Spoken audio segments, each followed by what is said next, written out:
Hello Internet, welcome to the channel. My name is Frankie and in this video we are building an enclosure for the biggest animal that's going to be coming to our franchise mode zoo, Little Asia.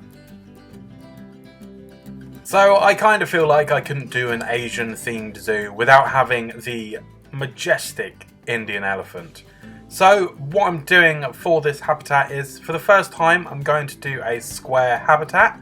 I've marked it out using some normal building pieces, like kind of just a 4x4 walls. Just marked out where this habitat's going to be.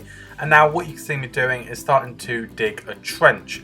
Just like I did when I was building for the North Sulawesi Babirusa. I can't believe I nailed that on the first go. Well done me. When I was first building for them, I dug a little trench at the front of their habitat. And this is to stop the animal getting too close to the front, because obviously they'd fall into this ditch. But it allows you to have a lower fence at the front for your visitors to get a better view of your animals. This is something that is very often actually seen with elephants in particular. So I thought it'd be an excellent idea to do it for the elephants in this zoo. You can also see that I've got kind of a shopping area with some picnic benches and stuff right here, because I thought it'd be quite nice to be able to sit and eat your lunch whilst you're looking at India's largest animal, the elephant. I just think it'd be quite nice. In order to create this trench, all I'm doing is using the terrain stamp tool. It is set on the cube setting and subtract terrain is on rather than add terrain. I can then use this tool to create a trench that has an even depth all the way along, and then all I'd need to do is use the smoothing terrain tool to make it look a little less untidy, because some of the edges are a little jagged where they're not lining up exactly, and that's completely fine because all I need is that depth to make sure the animals can't get right up to the edge of the habitat. The next part of this habitat build was to remove the panels that I'd put at the front, right in front of this trench where the people are actually going to be looking into the enclosure. I then go into the fence section on the construction tab and select the Indian theme so that I can choose from the fences that are actually from that specific theme, as this is an Indian elephant. I settle on Indian fence number 1 and I'm just going to get it into a nice straight position, place it once, and then I can use the advanced move tools to make it more of an exact kind of transition from one end to the other. It keeps it a lot straighter if you're using the advanced move tools. So once I've got it in a nice position, just use the advanced move tools to move it along and fill this entire gap. And because the fence is so small, it doesn't actually matter too much. The guests are going to be able to see right over it. They're going to get an excellent view, but as we built that trench, no animals are going to be able to go over the fence. So this is a really good technique for if you want to have quite a large enclosure where animals are going to be getting quite far away, but they are large enough. I just think this is a really good like mid-ground in terms of allowing your animals to be seen whilst not having to have walkways that go into the enclosure or something and potentially makes them a little bit stressed out.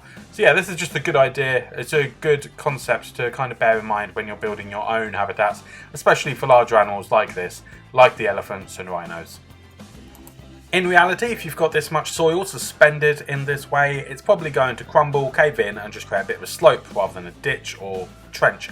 So I'm going to use some large logs or beams, whatever you think fits quite well, just do whatever you like. And I'm going to bridge the gap between the two, two surfaces, two banks. Yeah, we'll say the banks of this trench. Going to bridge the banks using these large logs or pillars, and that's just going to help to kind of suggest that the earth is being supported by these things. Obviously, it's not necessary for gameplay, but in reality, this is the kind of thing that would need to be done, unless it's being made out of concrete or something. The next thing that I do is have my elephants delivered, and then I can make the terrain alterations to try and meet their needs. I also did fill up this trench with water just to see how it looked, and whilst it does kind of look alright, once I have placed in our main water source for this enclosure, it makes the trench look a bit strange to also be filled with water. So to separate it from our main swimming and drinking area, we're just going to empty it. We won't have any water in there. I was just playing about with it to begin with.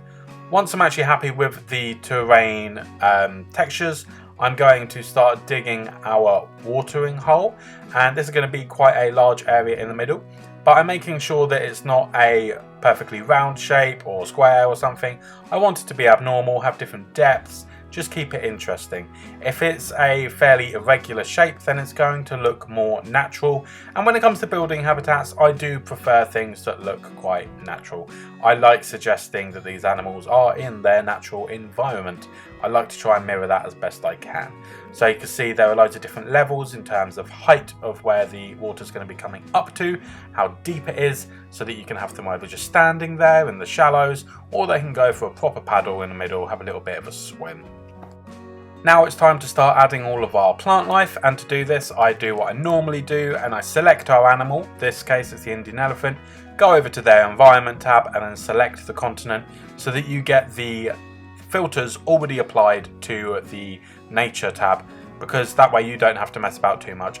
Everything this animal is going to find acceptable is displayed on screen for you right there, and it keeps the environment kind of gauge or meters up in the top right corner for you, so that you can see how your distribution of plants and stuff is affecting how they feel about their enclosure, which is a really useful thing to have on screen whilst you're placing your plants.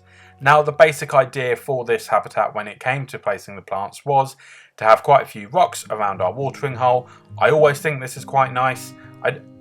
I'm not 100% sure why, I just think they work really well having big rocks around the water source. When it came to the placement of the plants, I focused all the larger plants like the big trees and stuff at the back of the enclosure, having our bushes and stuff around the bottom of it to try and make the back of the enclosure look really dense, kind of suggesting that there is a bit of a jungly forest back there. And then nearer the front it's going to be a bit more visible for our guests, and the animals are going to be a bit more like visible and up front and in the center of attention.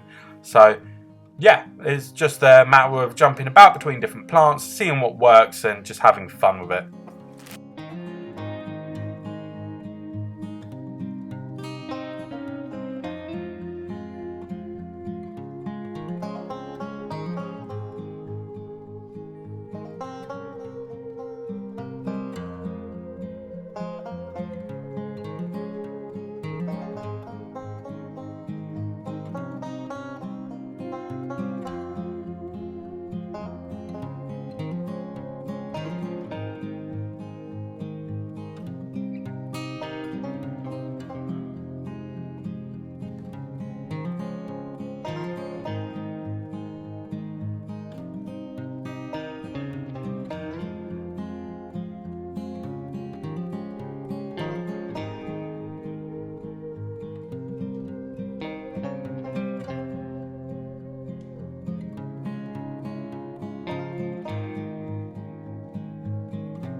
Once I was happy with all of the plants and rocks in this enclosure, I decided it was time to add some of the more essential items for our animals, and that includes stuff like the housing place for them, where they're going to sleep. And I have been enjoying making my own housing for animals, but in this case I just used a pre-made blueprint that fit the Indian or East Asia theme pack. I just went for the biggest one and popped it at the back because I think it actually looks really nice. However, when I did finish this build and looking back at it now, I think maybe I'll come back and make some alterations. Just make it a little bit more unique, I guess, because, I don't know, it doesn't sit right with me that I've built habitat houses for everyone else and then these guys just get a bog standard. So yeah, I might come back and edit this later, but it's not essential. Once that was in place, I could start adding all their other enrichment items, such as the mud pool, which I really wish you could alter the terrain around it. I know you can on PC, but on console at the moment, you can't raise the ground up to make it look like it's sunk into the earth. Unfortunately, it just has to sit on the surface like that, and I don't like it, personally. But hopefully that gets fixed at some point. There are other really cool enrichment items for these guys, like the hanging barrel with holes in it with all the food and stuff. So yeah, there was lots to do and lots of fun things to add for these animals. It was around this time that I was willing to call this habitat done, but just before I did, I decided that it looked a bit too flat. I kind of wanted to move on, but at the same time it was kind of annoying me how flat this enclosure looked. So I picked up a bunch of the plants in the back left corner and moved them to different parts of the habitat. I wanted to use the space for something else, but I wanted to make sure that these plants were still in the habitat so that we are meeting the criteria for these animals. It also forced me to have a different layout to what I had initially planned, which in a way is a good thing because it made it look more natural, because it's not something I wanted, it's just something that occurred. But that's a positive way of looking at it. So for this empty space that I created, I decided to add a waterfall. That would add a bit of verticality to this habitat, and it would also add some movement because it would obviously have moving water that would link up to our main water source. I'm not going to explain in full how I created this because I made a video on how I built this specific waterfall last week. So if you want to watch that, there'll be a card at the top of the video right now, or there will be a link in the description below so that you can learn how I built this waterfall and how to do it in your own zoos. And with the final edition of this waterfall, this habitat was done. Now, if you want to see more of these videos, make sure to subscribe to the channel so that you can see more. Maybe give this video a thumbs up if you enjoyed it, or share it with somebody else who needs a little bit of inspiration for their Indian elephants. Thank you for watching, and until next time, I'll see you later.